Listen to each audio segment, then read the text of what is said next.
Hello and welcome to the Coaching Crowd podcast with me, Zoe Hawkins, and my friend and co-host Jo Wheatley. Hi, everybody. Today's episode is about coaching clients that have a lot to share.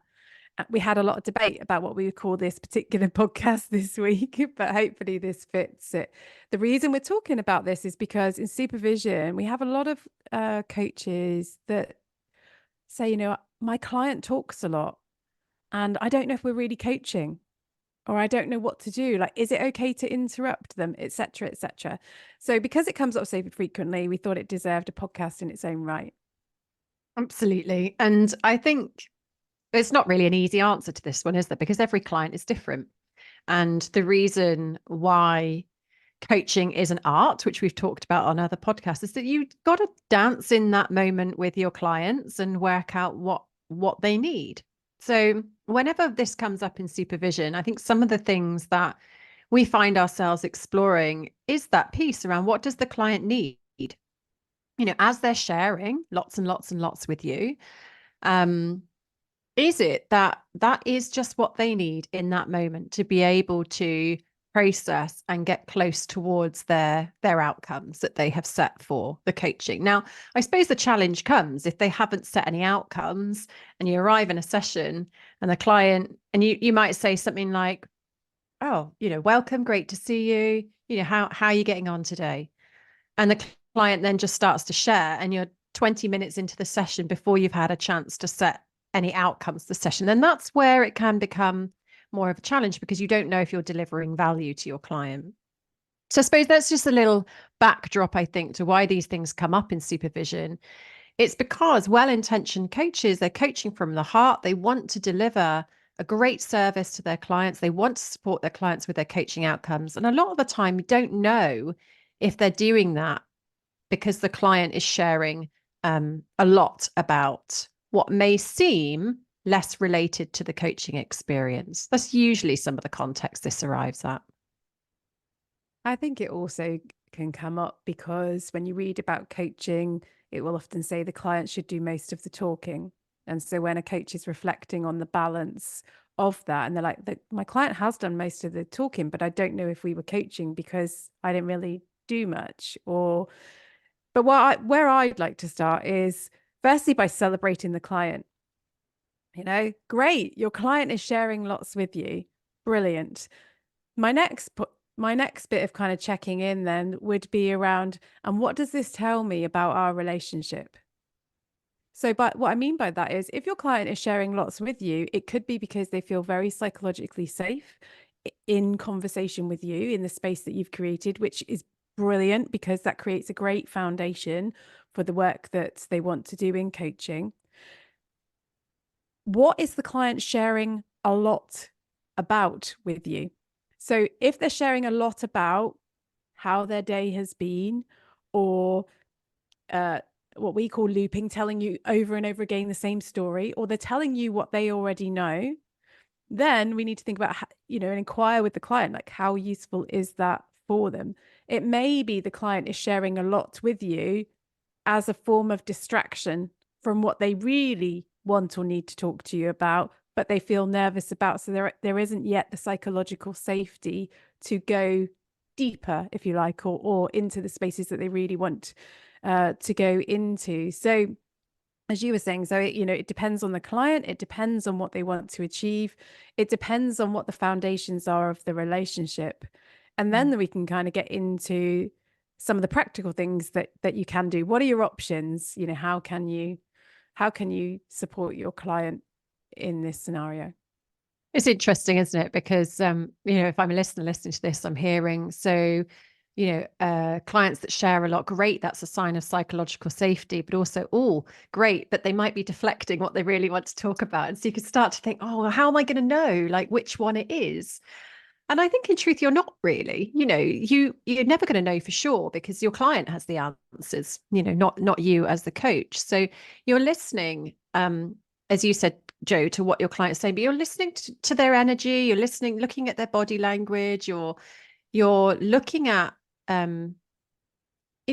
how come the client's doing what they're doing, and starting to get curious about that sharing or that talkative nature. So it may just be that's who they are and that's how they converse. And so with that, you're going to need to be flexible as the coach, and you're going to need to be okay slowing down. I think that's something that coaches can find hard, particularly, at the early days, that, oh my gosh, like I've got an hour and a half, I've got to deliver a result, like there's got to be value. If you have a client that takes many, many words to express themselves, then you're going to have to slow that down for yourself. And in you slowing down, perhaps that will help your client to slow down. Or you're going to need to accept that that's your client's processing world, that they perhaps are an externalized thinker, that they are talking out their challenge. And as they talk, they're working it out. And that might take them a lot of words to be able to do that. Then if you met that with radical acceptance, how would that shift the energy in your coaching? Like if you're resisting it because you've got the agenda and you're like, well, I'd planned on working through a values exercise and I'd planned on this, that, and the other, that you might be bringing impatience into the space with your client. But if you met it with radical acceptance, chances are you might find that your client actually finds they can do that in less words because they're met with your energy of acceptance as opposed to your energy of resistance. So I think there's something there around who is your client and how do they like to communicate? And you might do some of that in the contracting. I've certainly met with people who might say, I'm a really talkative person. I lose myself in my thoughts sometimes. Like, actually, it'd be really helpful if you notice me doing that, if you could interrupt me. Or you might have a client who has self-awareness and says, I talk a lot and I find it really helpful to talk a lot. Like, then respect that. Like, you don't have to query, oh, I wonder if that's valuable enough. So some of Well, this will come up in your contracting. yeah, and even if they say that, so if you've got a client that says, I talk a lot and I find it helpful as a way to X, Y, and Z, if your client then is talking a lot and you're just getting the sense, the question in your mind is, how helpful is this? There's someone asking, I know you said to me, in our initial conversation that you talk a lot and it helps you to process. I just want to check in with you. How is this helping you now? And the client might say, yeah, it's not. And you don't need to go into the depths of, is this a theme, and how many other things do you have these beliefs about? It might just be that, and then you can move into it. Because I was also thinking earlier when you were talking about, often clients that talk a lot will at a certain point say, sorry, I'm rambling. They will apologize, sorry, I'm rambling. And often a coach will respond with, oh no, you're not, because they're noticing the client feels uncomfortable. They don't want the client to feel uncomfortable. They're thinking about rapport. And so they reassure in the split second without even really thinking about it. Another option might be to say nothing. Just let the client work out, just almost question themselves. I've said I'm rambling. Am I rambling? Why am I rambling? And working through it. Or to respond and say, tell me more about that. Or any one of a million questions, that you could ask, or even ways of responding and ways of being with that, rather than the automatic reassurance. So, again, we're kind of back to just taking our time to really think about this, always under the umbrella of, what is my client coming to coaching for? What is it that they have identified as success for them, and helping the client to evaluate how they're using the time in the sessions and to what extent is that helping them to make progress towards their goal. Like, I am both an externalized thinker. I really enjoy talking stuff out and I can solve a lot of stuff just by being listened to. And I'm also somebody that can go really deep internally myself with my own thoughts. And so then having somebody to kind of pull me out of that and ask some more abrupt questions can be very valuable. So ultimately, though, it is about, often the client is still learning about themselves, right? They're learning about how they are in relationship with other people. They're learning about what their defense mechanisms are, and they're learning about, how do I tell my story, and is the story that I'm telling accurate to the way I experience it? I think something else is to listen to what the client is is talking about, so is the story that they're telling related to their goal? So they've come to you, they have a goal, a desired outcome, and there's a client who's sharing a lot. Well, is what they're sharing relevant? And if it isn't relevant, then how might you pose that to your client? Just say, you know, I've listened to everything that you've shared there. I'm just wondering, like, what's the core part of that is relevant for you in the context of your goal? So helping them, because there's probably a reason why they're sharing it, and they might then go back inside themselves and think, actually, I've just realized I've talked for 20 minutes and none of it is relevant to the goal. But isn't that curious? Because then you might be like, well, so what brings you to share that with me here today? What's the importance of that for you? And you're not questioning with shame in mind. You're not like, well, why have you wasted the last 20 minutes talking about that? That's not the energy you're bringing. You're bringing that genuine curiosity. And I think if you have rapport with your client, they'll be able to sense that. Of like, isn't that curious? Like that you come to this session and you've shared for 20 minutes something that you feel isn't relevant to your goal. And that it might just give them a moment, and they might say, I do that a lot. Or they might just say, actually, I feel a bit nervous. Or they might shrug it off and be like, I don't know what that was about. Right, let's focus in. Who knows what sort of response you'll get. But I think where you're meeting that behavior with a curiosity and a lightness, then that can be really helpful.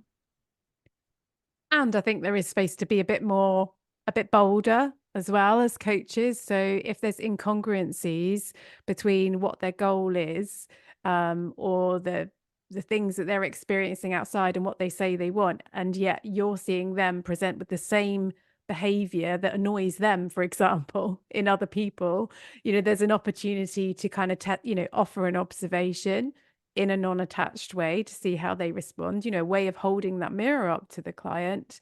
Or let's say they they say that they're working on time management, and then you're noticing how they're using the time. So they haven't got time to do X, Y, and Z.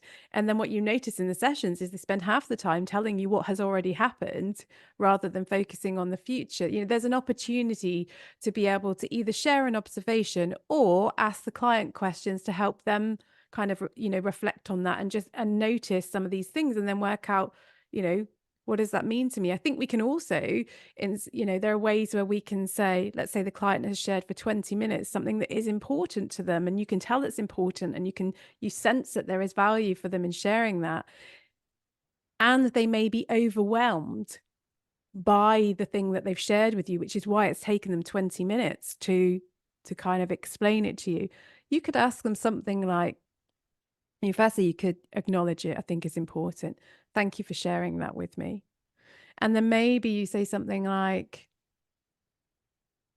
how would you summarize the importance or the impact, of what you've just shared with me in 10 words, 6 words, 5 words, whatever, a way for them to really get where maybe if you're wanting to help the client get to the essence of what they've just shared with you. Because in that moment, what you're helping them to do is bottom line, and is that something that you'd like to work on in the second half of our session today? So, also you're observing energy. So if the client comes to the session, with a certain energy, and as they start to share their story, you notice their energy change. You've got an opportunity to be able to, inquire around that with them. So I'm also interested in, what aren't they telling me? They've taken, all this time to share whatever it is that they're sharing with me. I might reflect back and say, thank you for sharing that with me. I hear that you've got lots of thoughts kind of floating around your mind around X. What I haven't heard is how you're feeling about that. And then they might go, it's almost like you can hear them go, boom. It's like, there's an impact. You're looking at their body language, their face, and they're like, oh yeah, it wasn't in their awareness.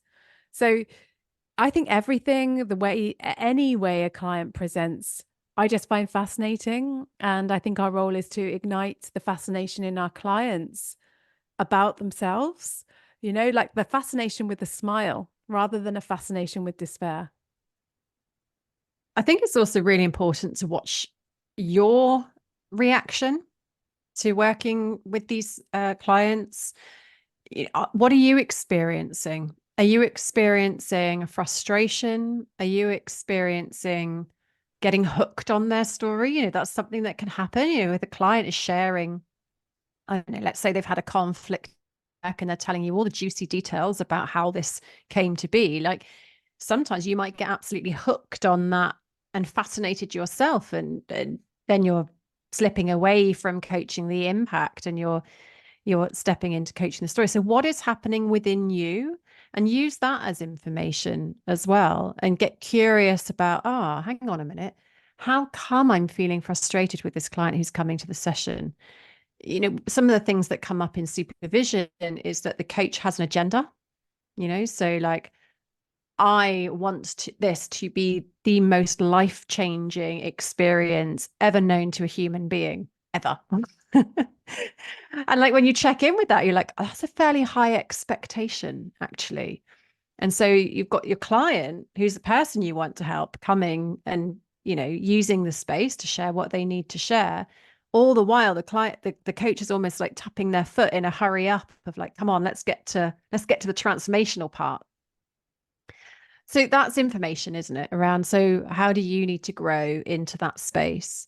And that you'll never know for sure what that talkative piece is about, but you can, when you're grounded and you're centered and your energy is calm, you're in a better position to listen and notice, is this a pattern? Is this a one-off? Is this a sign of overwhelm? Is this just who my client is and how they communicate? And you can work some of that out with your client as well.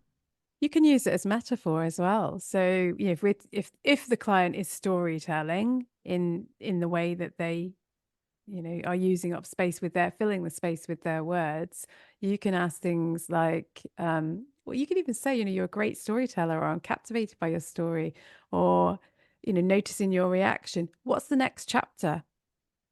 Or what chapter are we on in this story? And that then can help to shift the client into more of a space of, well, also if you build on the element of them being an author of their story, like, are you a character in this story, or are you the author of the story, for example? So you're working with the way that they're choosing to present it. They may also share with you, oh, it's funny you say that, because people are always, they love my stories. I'm known for it. And then we're into a space of identity, but also we can start to use it, engage with it as a strength. So the client is great at being able to build out such a picture for you of their life that you really feel that you've got a good understanding of it. How can they use the storytelling strength to support them to progress towards their goal? So then, oh, I'd never thought about it like that. I just thought, I just kind of waffle on and lose people. I think there's something in that you're saying. If I think about that from the coach, like if you approached your clients sharing as a story, like you can take a meta view, and as they're talking and sharing their story, you're thinking, who is my client in this story? Who are the other players? Like what is happening at a systemic level in this story? Like I think part of it is, I think coaches can get a bit bored listening to what the client is saying because they feel like it's not of value. But if you listen with that curiosity lens around, okay, so how come this story today in the context of this goal? If you listen in that way, you're using what your client is sharing. Like it's not wasted time. And I do think that coaches feel like clients can waste their time, not the coach's time, but the waste their own time. The clients are wasting their own time in those coaching sessions. And I just sort of take it from a perspective, everything shows up for a reason. So therefore, what's the reason? And what does the client need from you as their coach in those moments where they're sharing? Is it to listen and witness and validate and observe and provide them with the space to be able to do that? Is it to challenge, to ask them perhaps what they're deflecting or avoiding? You can do any of those things, but the first step is I think it's to have that radical acceptance, to listen with that curiosity that can help to inform the questions that you then put to your client. And to honour the contract. So if the client has asked you to interrupt them because they annoy themselves when they go on and they don't want to waste the time in the session, they will kind of want to form new habits. Maybe their goal is around developing clarity in the way that they communicate with others. Then honouring that contract might be interrupting them at points where you sense that it may be helpful, and then reviewing that together. Is it useful for you to do that? How do they want to achieve that for themselves? Do they want to learn how to interrupt their own narrative? And maybe you get into some beliefs work with them, etc., after that. So interrupting is often talked about as a don't do it, mustn't do it, bad thing. And we don't view it in that way. It is another tool in your coaching toolkit. Contract for it when you'll do that and review the impact of it.